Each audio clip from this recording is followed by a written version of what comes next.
So ಇದೆಲ್ಲ ಕೊಟ್ಟಿದ್ದೀವಿ. ಆಮೇಲೆ ಕೆಲವು 2-3 ಅಮೆಂಡ್ಮೆಂಟ್ ಕೂಡ ನಾನು ಕೊಟ್ಟಿದ್ದೀನಿ. ಈ ಟೌನ್ ಪ್ಲಾನಿಂಗ್ ವಿಚಾರದಲ್ಲಿ ಕೆಲವು ಇದಕ್ಕೆಲ್ಲ ಒಂದು ಸಪರೇಟ್ ಅಮೆಂಡ್ಮೆಂಟ್ ತರಬೇಕು. ಅದನ್ನು ಅಮೆಂಡ್ಮೆಂಟ್ನ ಕೊಟ್ಟಿದ್ದೀನಿ. ಅದನ್ನ ಗಮನದಲ್ಲಿ ಇಟ್ಕೊಂಡು ತಾವಿದನ್ನ ಪಾಸ್ ಮಾಡಿಕೊಡ್ಬೇಕು ಅಂತೇಳಿ ನಾ ಕೇಳ್ಕೊಳ್ತಾ ಇದ್ದೀನಿ. ಸನ್ಮಾನ್ಯ ಅಧ್ಯಕ್ಷರೇ, ಒಂದೇ ನಿಮಿಷ ನಿಮ್ ಮುಗಿತಾ ಚರ್ಚೆ ಹೇಳ್ಬಿಡಿ, ಮುಗಿದ್ಬಿಡಿ. ಸೊ ಅಧ್ಯಕ್ಷರಿಗೆ ಪಾಸ್ ಮಾಡಿಕೊಡ್ಬೇಕು ಅಂದ್ರಲ್ಲ. ಅಲ್ಲಲ್ಲ, ತಮ್ಗೆ ನಾನು ರಿಕ್ವೆಸ್ಟ್ ಮಾಡ್ಕೊಳ್ತಾ ಇದ್ದೀವಿ. ಅವ್ರು ಏನೇನು ಹೇಳಿದ್ದಾರೆ, ಐ ಥಿಂಕ್ ವಿ ಹ್ಯಾವ್ ತಮಗೂ ಒಂದು ಪೊಲಿಟಿಕಲ್ ಕಂಪಲ್ಷನ್ಸ್ ಇರ್ತದೆ, ನನಗೆ ಅರ್ಥ ಆಗ್ತದೆ. ನಮ್ಗೇನು compulsion? Bengaluru is compulsion. Sir ಇನ್ನೊಂದು ಪ್ರಾಬ್ಲಿ ನಾನು ಎಕ್ಸ್ಪೆಕ್ಟ್ ಮಾಡಿರ್ಲಿಲ್ಲ ನಮ್ಮ ಕೊಲೀಗ್ಸ್ ಎಲ್ಲ ಇಷ್ಟೊಂದು ನಿಮ್ನ ಹೊಗಳುತ್ತಾರೆ ಅಂತ. ಅಧ್ಯಕ್ಷ ಎಲ್ಲ ಹೊಗಳಿದ್ದಾರೆ. ಏನು ಹೊಗಳಿ ನಿಮ್ಮನ್ನ ಒಂದಕ್ಕೇರ್ಸು ನಿಮ್ಮ ಉದ್ದೇಶಗಳು ಸರ್ ನಿಜಕ್ಕೂ ಹೇಳ್ಬೇಕು ಅಂದ್ರೆ ಸರ್ ನಿಮ್ಗೆ ಗೊತ್ತಿದ್ದಂಗೆ ಒಂದು ನೀವು ಮತ್ತೆ ಯಾಕೆ ಚರ್ಚೆ ಮಾಡ್ತೀವಿ? ಅವ್ರ ಜೊತೆ ಫೈಟ್ ಮಾಡ್ತಾ ಇದ್ರ ಪಾಸ್ ಮಾಡ್ಬೇಕಲ್ಲ ವಿಪಕ್ಷ ಅದಕ್ಕೆ ಫೈಟಿಂಗ್ ಅಂತ ಕಾನ್ಸೆಪ್ಟ್. ಉಪಮುಖ್ಯಮಂತ್ರಿ ತಿದ್ದುಪಡಿ ಸರ್ ಒಂದ್ ನಿಮಿಷ. ಈಗ ಕೆಲವು ಸರ್ ಕೆಲವು ದಿವಸಗಳಿಂದ ಏನಾಗಿದೆ, ಈ ಬೆಂಗಳೂರು ನಗರ ನಮ್ಮ ವ್ಯಾಪ್ತಿಯಲ್ಲಿ ಬರ್ತಕ್ಕಂಥ ಕೆಲವು ಹಳ್ಳಿಗಳು ಏನ್ ಸೇರಿದೆ, ಅಲ್ಲಿ ಕೆಲವು ಬಡಾವಣೆಗಳಾಗಿತ್ತು. ಆ ಬಡಾವಣೆಗಳಲ್ಲಿ ಇವತ್ತು ವಿದ್ಯುತ್ ದೀಪಗಳ ಕರೆಂಟ್ ಅನ್ನ ಕಟ್ ಮಾಡ್ತಾ ಇದ್ದಾರೆ. ಅದಕ್ಕೂ ಅದೊಂದು ಸ್ವಲ್ಪ ಯಾಕಂದ್ರೆ ಬಹಳ ಇಂಪಾರ್ಟೆಂಟ್ ಇದೆ ಸರ್.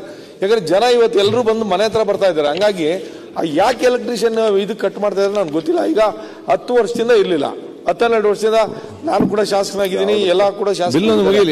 ಹಾಗಾಗಿ ಆ ಸಂದರ್ಭದಲ್ಲಿ ಇಲ್ಲ. ಈಗ ಸಡನ್ ಆಗಿ ಎಲ್ಲ ಬಡಾವಣೆಗಳಲ್ಲಿ ಕೂಡ ಎಲೆಕ್ಟ್ರಿಷಿಯನ್ ಬಿಲ್ ಕಟ್ಟಬೇಕಂತ ಕಟ್ ಮಾಡ್ತಾರೆ. ಅದು BBMP ವ್ಯಾಪ್ತಿಯಲ್ಲಿ ಸೇರೋದು, BBMP ಅವರೇ ಕಟ್ಟಬೇಕಾಗ್ತದೆ. ಹಂಗಾಗಿ ಅದೊಂದು ದಯಮಾಡಿ ಜಾಡ್ ಸಾಹೇಬರು ಇಲ್ಲದ್ರೆ ಸಚಿವರು ಇಲ್ಲದ್ರೆ ಅದನ್ನ ಪರ್ಸ್ಯೂ ಮಾಡ್ಬೇಕು ಅಂತ ಹೇಳಿ.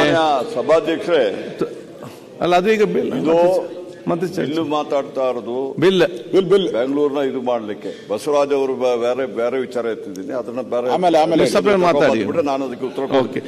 ಈಗ ತಿದ್ದುಪಡಿಯನ್ನು ಮಂಡಿಸಿ ಅಧ್ಯಕ್ಷರೇ ಒಂದೇ ನಿಮಿಷ. ಅವರು ಮಾತಾಡಿರೋದಕ್ಕೆ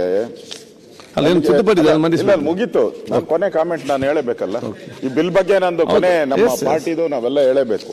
ಅವ್ರು ಹೇಳಿದಾರೆ, ಅವ್ರ ಮಗು ಯಾವತ್ತು ಅವ್ರಿಗೆ ಚೆನ್ನಾಗೆ ಕಾಣಿಸುತ್ತೆ.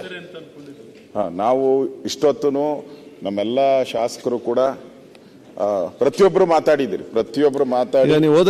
ಹೇಳಿದಿರಿ, ಅವ್ರಿಗೆ ಸಲಹೆಯನ್ನ ಕೊಟ್ಟಿದ್ದೀರಿ. ಏನಾದ್ರೂ ಅದೇನೋ ಹೇಳ್ತಾರಲ್ಲ, ಅವರೇ ಅನೌನ್ಸ್ ಮಾಡ್ಕೊಂಬಿಟ್ಟವ್ರು, ನಾನು ಬಂಡೆ ಅಂತ ಅವ್ರು ಹೇಳ್ತಾ ಇರ್ತಾರೆ, ಯಾವಾಗೂ ಹೇಳ್ತಾ ಇರ್ತಾರೆ. ಆಮೇಲೆ ಇನ್ನೂ ಕೆಲವು ಸರಿ ಆಯ್ತು ಮುಂದುವರಿಸ, ಅದೇ ಇನ್ನೊಂದು ಕೆಲವು ಸರಿ ಹೇಳ್ತಾರೆ, ನಾನು ವಿಧಾನಸೌಧಕ್ಕೆ ಚಪ್ಪಡಿ ಹಾಕ್ತೀನಿ ಅಂದ್ರೆ ಮೆಟ್ಲಾಗ್ತೀನಿ ಅಂತಾರೆ. ಈಗೆಲ್ಲ ಮೆಟ್ಲಾಗಿದ್ದಾರೆ, ಇನ್ ಮುಂದೆ ಏನಾಗ್ತಾರೋ ಅವರು ಯೋಚನೆ ಮಾಡಬೇಕು.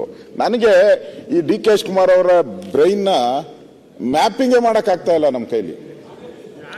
ಸರ್ ನಿಮಗೆ ಆಗತ್ ಬಿಡಿ, ಒಂದು ನಿಮಿಷ. ಯಾರಿಗಾಗತ್ತೆ ಹೇಳಿ? ಅವ್ರ ಪಾರ್ಟಿ ಒಳಗೆ ಆಗಿಲ್ಲ, ನಿಮ್ ಪಾರ್ಟಿ ಹೆಂಗಾಗತ್ತೆ?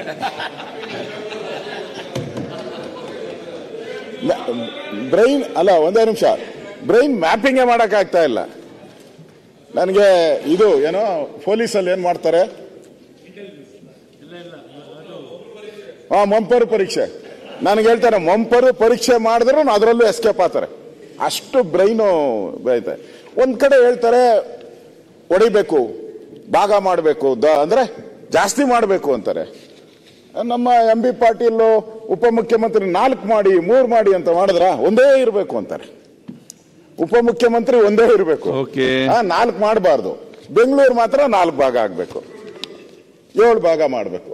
ಇದು ಅದಕ್ಕೆ ನಾನು ಹೇಳುದು, ನಿಮ್ ಸ್ಪೆಷಲ್ ಬ್ರೈನ್ ಏನೋ ಆ ಬ್ರೈನು. ಅದಕ್ಕೆ ನನಗೆ ಅನ್ಸೋ ಪ್ರಕಾರ ಇದು ಡೈರೆಕ್ಟ್ ಆಗಿ ಕಾರ್ಪೊರೇಷನ್ ಮೇಲೆ ನೀವು ಯಾವುದೇ ಸಲಹಾ ಬಾಡಿನೂ ಏನು ಇಡಕ್ಕೆ ಅಧಿಕಾರ ಇಲ್ಲ. 74th ಅಮೆಂಡ್ಮೆಂಟ್ ಪ್ರಕಾರ ಯಾವುದು ಇಡಕ್ಕಿಲ್ಲ. ನೀವೆಲ್ಲ ಇಡ್ತಾ ಇದ್ದೀರಾ, ಆ ಕಾಯ್ದೆನ ಉಲ್ಲಂಘನೆ ಮಾಡ್ತಾ ಇದ್ದೀರಾ, ಕಾಯ್ದೆಗೆ ಮೋಸ ಮಾಡ್ತಾ ಇದ್ದೀರಾ, ಕಾಯ್ದೆಗೆ ವಂಚನೆ ಮಾಡ್ತಾ ಇದ್ದೀರಾ. ಅದು ನಿಮ್ಮ ಪ್ರೈಮ್ ಮಿನಿಸ್ಟರ್ ತಂದಂತ ಕಾಯ್ದೆ, ರಾಜೀವ್ ಗಾಂಧಿ ಅವರು, ಅವ್ರಿಗೆ ಅಪಮಾನ ಮಾಡಬೇಡಿ. ಮತ್ತೆ ಸ್ಥಳೀಯ ಸಂಸ್ಥೆಗಳ ಕತ್ತಿಸುತ್ತಾ ಇದ್ದೀರಾ. ಇದೊಂದು ಬಿಲ್ ಪಾಸ್ ಆದ್ರೆ ಅಧ್ಯಕ್ಷರೇ, ನನಗೆ ಇದೊಂದು ಬಿಲ್ ಪಾಸ್ ಆದ್ರೆ ಇನ್ಮೇಲೆ ಎಲ್ಲ ಹಂಗೆ ಆಗ್ತೈತೆ.